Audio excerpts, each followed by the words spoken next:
In this module, you will learn about the transverse and longitudinal waves.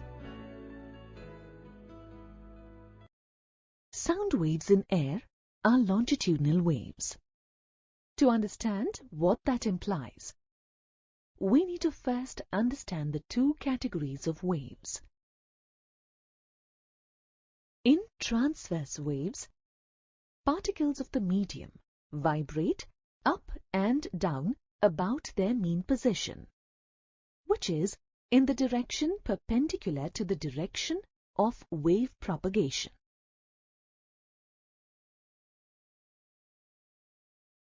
Suppose we fix one end of a string and vibrate the other end in a direction perpendicular to the length of the string. The wave pattern that is seen is that of a transverse wave. When a pebble is thrown onto the surface of still water, it creates small ripples. These ripples propagate through the expanse of the water as transverse waves.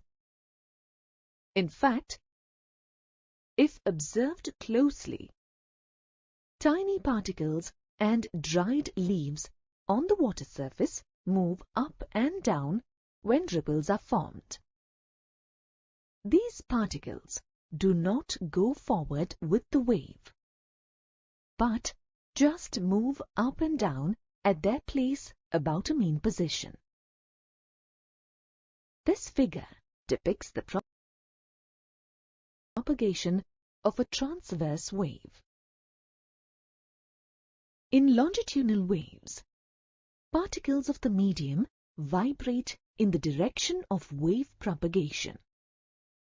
The wave pattern set in a slinky is an example of a longitudinal wave.